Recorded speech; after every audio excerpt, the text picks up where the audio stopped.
September 3rd, 1940. This is not just any night. This is the night Britain is supposed to die. 03:15 a.m. The coast of Kent. Dungeness. The fog wraps around the English Channel like a shroud. Cold, wet, blind. If you are there, crouching in the dunes with Private John Miller, you see nothing, but you hear it. The rhythmic slap of oars breaking black water. A dull thud. Wood against sand. Then, silence. Miller tightens his grip on his Enfield rifle. His knuckles turn white. He is 19 years old. He was trained to spot paratroopers falling from the sky, not ghosts walking out of the sea. "Sergeant," he whispers. Quiet. The invasion has begun. At least that is what they think. Hitler promised shockwaves, Panzers, Stukas, Operation Sea Lion, the end of the empire. But what steps out of that stolen French fishing boat is not an army. It is 4 men. Karl Meyer, 23, Dutch. Charles van den Kieboom, 25, Japanese-Dutch. Sjoerd Pons, 28. Jose Waldberg, 25. They drag heavy suitcases across the wet sand. They speak in whispers, but too loud for the silence of the beach. If you could look inside those suitcases, you would see the future of the war. High-tech radio transmitters, explosives disguised as food tins, detailed maps of the south coast, and British pounds, thousands of them. They are Operation Lena, the elite of German intelligence, the Abwehr, the spearhead of the Nazi invasion. There is just one problem.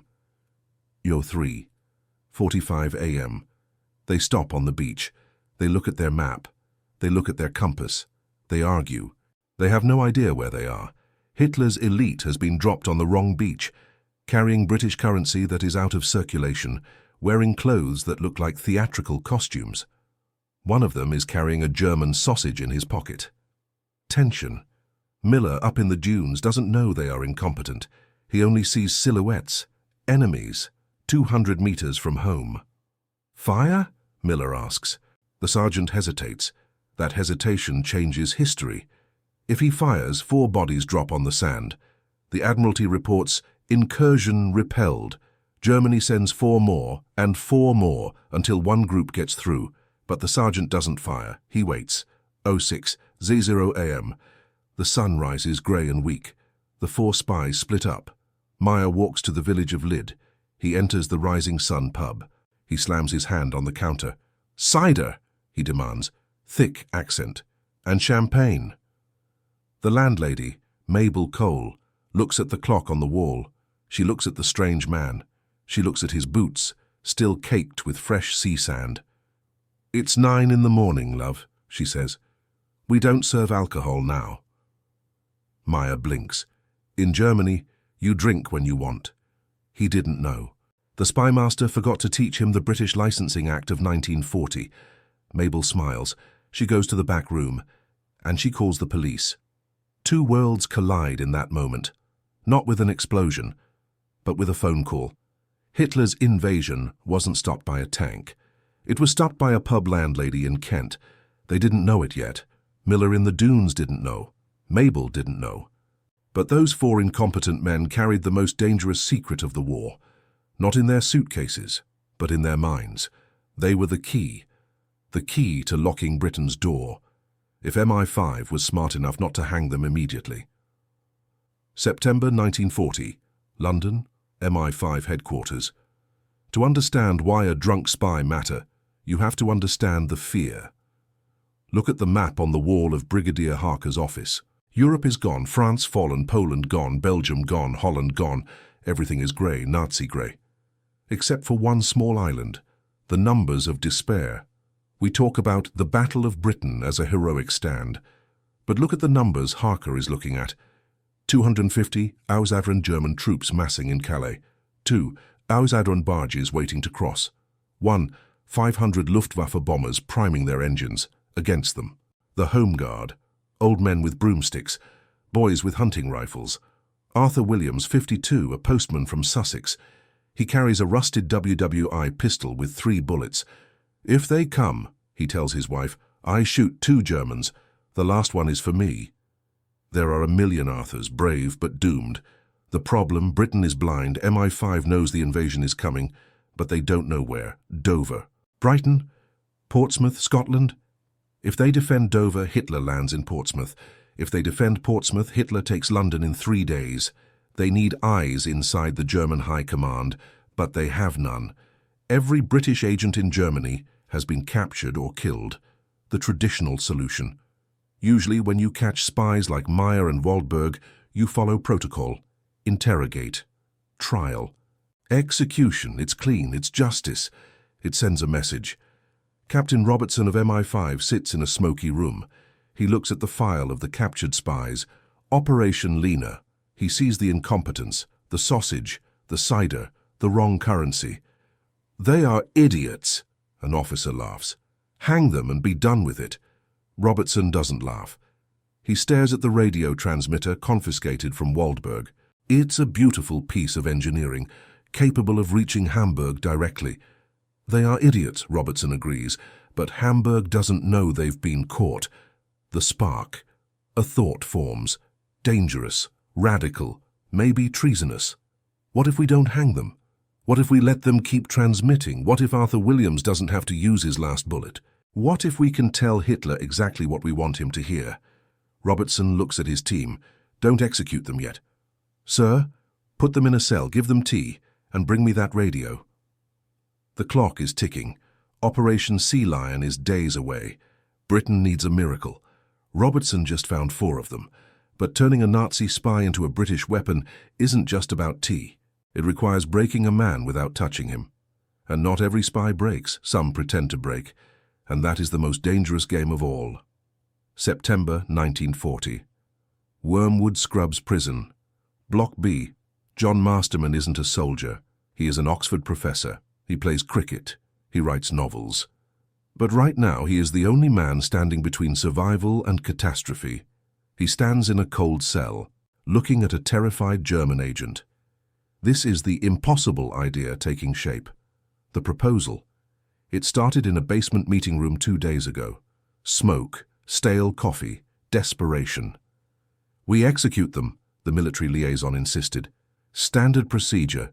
Masterman adjusted his glasses. We could execute them, he said softly, or we could run them. Silence. A heavy, uncomfortable silence. Run them. The liaison laughed, a dry, nervous sound. Trust Nazis to defend England? That's suicide, John. Not trust, Masterman corrected. Control. The science of deception. Here is the logic Masterman laid out on the table. The German Abwehr, intelligence, is a machine. It relies on inputs, reports, data. If the inputs stop, because we execute the spies, the machine knows something is wrong. It sends new spies, maybe better ones. But if the inputs continue, if the radio keeps transmitting, the machine is happy. The machine stops looking, and the machine believes whatever we feed it. We don't just capture the spy, Masterman said. We capture his frequency, his identity, his handwriting, the double-cross system. They called it the 20 Committee, because the Roman numeral for 20 is XX, double cross. It was ridiculous. It relied on the arrogance of German high command. They believed their codes were unbreakable. They believed their agents were loyal fanatics. Masterman bet everything on one fact. Most men aren't fanatics. Most men just want to live. The test subject. Back in the cell at Wormwood Scrubs, Masterman looks at the prisoner. Wolf Schmidt, codename Tate. One of the Operation Lena arrivals. He is smart, he is trained, and he is currently scheduled to hang in 48 hours. Masterman pulls up a chair. Metal scrapes on concrete. Herr Schmidt, Masterman says. His voice is polite, academic. You have a radio. We have a rope. I believe we can help each other. Schmidt looks up. His eyes are hollow. He knows the English hang spies. He saw what happened to the others. I am a soldier, Schmidt says. I do not betray my country. Masterman opens a file folder. He places a photo on the table. Not a military secret, a photo of a grave, freshly dug earth. Your friend Karl Meyer, executed yesterday. Masterman pauses. He died very slowly, I'm told. Schmidt stares at the photo. His hands tremble, just a little. You can join him, Masterman says, or you can work for me. The choice. It wasn't instantaneous. It wasn't heroic. It was ugly bargaining in a cold cell. Schmidt looked at the rope in his mind. He looked at Masterman. If I transmit, Schmidt whispers, they will know. I have a security check. A secret rhythm. Masterman smiles. A cold predator's smile. Then you better teach us the rhythm, Wolf, because the rope is waiting. October 1940. Safe House. Latchmere House. South London. The decision is made. Now comes the terror. Implementation isn't paperwork. It is sitting Wolf Schmidt, Agent Tate, in front of his radio transmitter, surrounded by 3 MI5 guards with pistols drawn, fingers on triggers. The setup. Transmit, Captain Robertson orders. Schmidt sits at the heavy wooden table. The radio hums. The smell of ozone and hot tubes fills the room. He puts his hand on the telegraph key. This is the moment of maximum danger. Every German agent has a security check, a deliberate mistake, a specific pause. If he taps correctly, Hamburg knows he is safe. If he omits the mistake, Hamburg knows he is captured. If Hamburg knows, the invasion plans change. Thousands of British soldiers die. Don't try anything clever, Robertson warns. I speak Morse. He doesn't. It's a bluff. Robertson knows Morse, but he doesn't know Schmidt's personal style. The fist of the operator. Only Schmidt controls that. The conflict. Schmidt's finger hovers over the key. Sweat beads on his forehead. He is 24 years old. He swore an oath to Hitler. If he taps the warning code, he dies a hero. If he taps the safe code, he lives as a traitor. 14:00 p.m. The scheduled transmission window. Now, Robertson barks. Schmidt freezes. I can't, he says. My hands. They shake too much. Do it, or I shoot you right here. Schmidt closes his eyes. The transmission tap, tap, tap, tap. The sound fills the room, short, sharp. He sends his call sign. He waits, static. Then, a response. Hamburg answers. Schmidt types the message Masterman wrote for him. Safe. Landed successfully. Equipment intact. Moving to London. He ends the transmission. He leans back, exhausted, breath coming in ragged gasps. Robertson looks at the radio operator next to him, a trusted British expert. The expert nods slowly. He sent it clean, sir. No warning code detected. The close call. Robertson lowers his gun, but he doesn't holster it. Good boy, he says. Schmidt looks at his hands, traitor's hands. Later that night, another agent, Goose, refuses. He screams, he fights. I will not. Long live the Führer. He is removed from the program.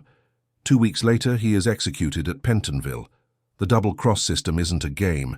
It is a meat grinder. You are either a useful tool or you are a corpse. Schmidt chose to be a tool. He sits in his room, smoking a British cigarette. He is alive. But he knows deep down he just sold his soul for time, and the war has only just begun. The preparation. By late October, the network is live. Tate, Snow, Tricycle. A web of lies spinning across the ether. But telling lies is easy, getting the enemy to believe them. That requires a masterpiece. And the double-cross team is preparing their Mona Lisa. They are about to convince Hitler that the ocean is on fire. September 1940. The airwaves over the English Channel. Lying is easy. Getting the enemy to panic is art. The double-cross system is now fully operational. Masterman and his team aren't just sending random data. They are composing a symphony of terror. The objective. Hitler still believes invasion is possible. He thinks the Royal Air Force, RAF, is beaten. He thinks the beaches are vulnerable. To stop him, they need to invent a weapon that doesn't exist. A weapon so terrifying it freezes an army without firing a shot. The invention. The sea on fire. It starts as a whisper. Agent Tate, Wolf Schmidt, taps his key in the dead of night. Rumors of new British defense. Pipelines under the ocean. They can pump oil and ignite the surface. Agent Snow, Arthur Owens, confirms it 2 days later. Saw tests near Dover. The water burned for hours. Impossible to cross. It is a complete fabrication. There are no pipelines. There is no oil to spare. But in Berlin the seed is planted. The reaction, Berlin. High Command, OKW. Imagine you are a German strategist. You read the reports. One spy says it might be true. 2 spies say it is likely. 3 spies confirm they saw it. Fear spreads like a virus. Reports from the French coast confirm the panic. German soldiers begin to look at the dark water of the Channel with dread. They aren't afraid of bullets. They are afraid of burning alive. September 17th, 1940. The decision. Hitler sits at his desk at the Berghof. The reports are piled high. The RAF is still flying, contrary to Goering's promises. And now, the British are preparing to turn the Channel into a cauldron. He hesitates. An invasion requires certainty. The double-cross agents have destroyed certainty. He pushes the map away. Postponed, he mutters, indefinitely. The confirmation. In London, the intercept comes through. Operation Sea Lion is cancelled. In the basement of MI5, there is no cheering, no champagne corks, just the scratching of matches lighting cigarettes. Captain Robertson looks at the transcription. They bought it, he exhales. They actually bought it. 4 incompetent spies, turned by threat of execution, just did what the entire Royal Navy couldn't guarantee. They stopped the invasion. But lies have a price, and not everyone gets to be a hero. August 15th, 1941. Tower of London.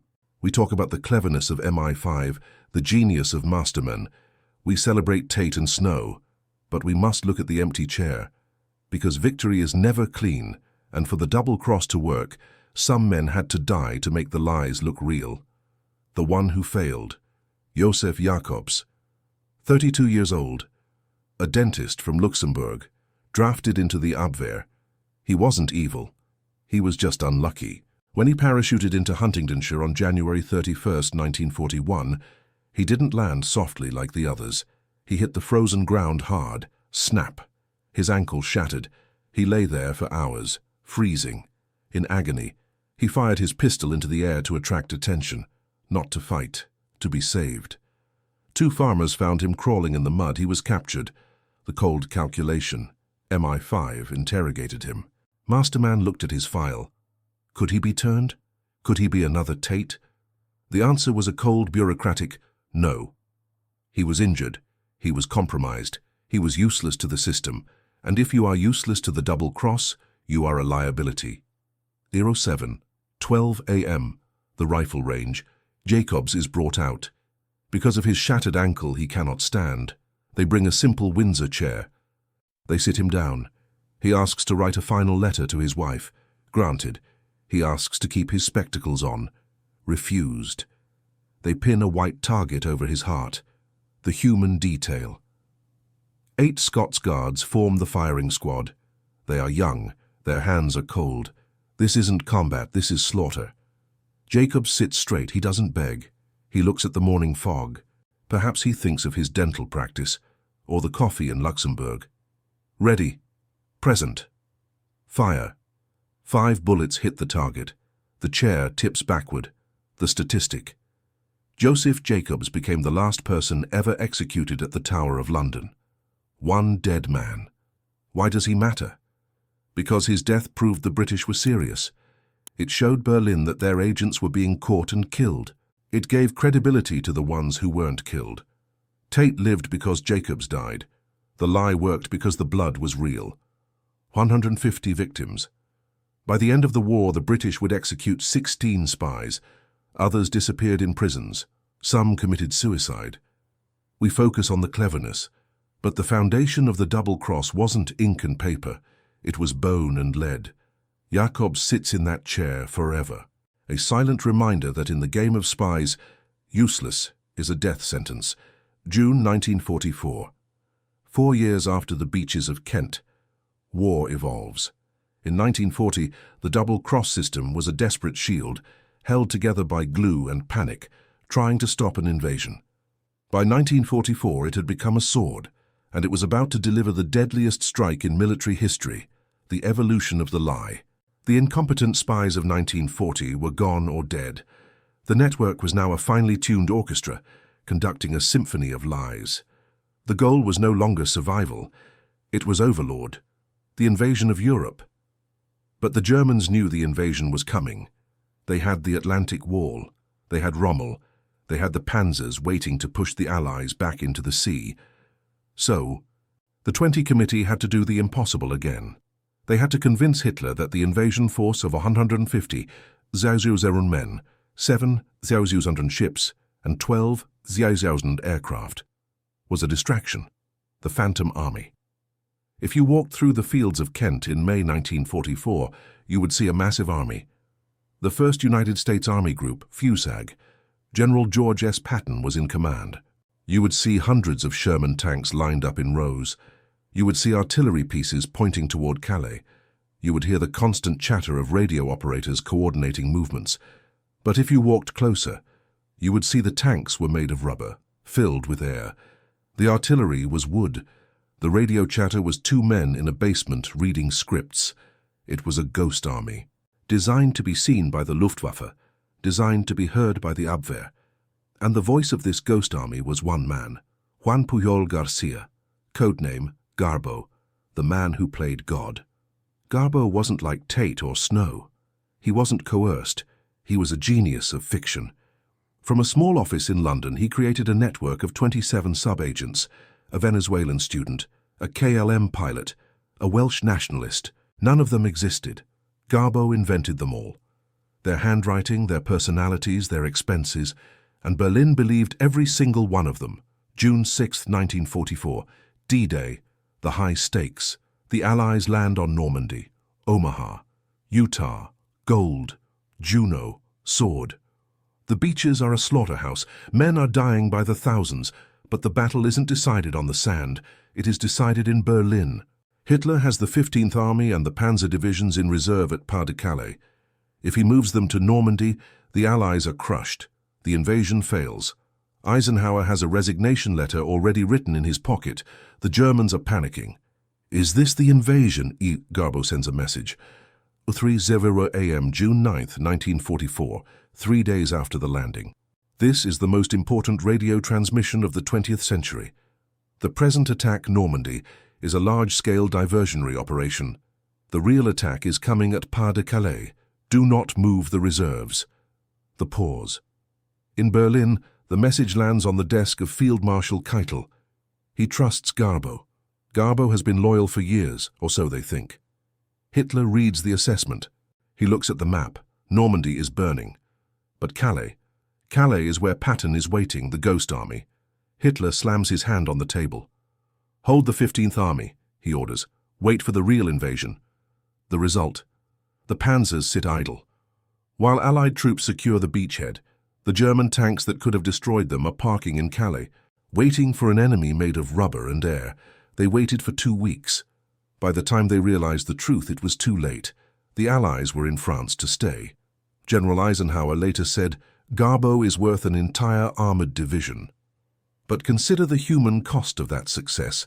For Garbo to be believed, he had to report real bombings.